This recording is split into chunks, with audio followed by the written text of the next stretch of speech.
باور بکنید که برادر خواهرش رو معتاد کرده، باور بکنید که مرد زنش رو قلیونی کرده و زن دخترش رو قلیونی کرده. مرد تو خونه قلیون میکشه، حوصله نداره قلیون چاق بکنه، آب قلیون پر بکنه، فلانو به دود بیاره. به زنش میگه زن مهمون آمده، خودم میخوام قلیون بکشم، برو قلیون آبش خوب بکن، هم با پوشم چهل آب بده بذار، به دودش هم بیار، بعد بیا تو بکشم.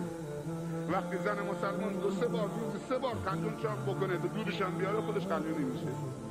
زن مسلمان هم حوصله نداره، به دخترش دستور میده، تو سبکتری برو قلیون چاق بکن. اینطوری قلیونی میکنه. نفس بر نی زنم قلیون دهد دود، که تنباکو ندارد مایه و سود. کسان گفتن که تنباکو طبیب کس نباشد آتش شد. کاری ندارن، اینطوری خودمون رو بدبخت میکنیم به دست خودمون، دانسته و ندانسته، خواسته و ناخواسته.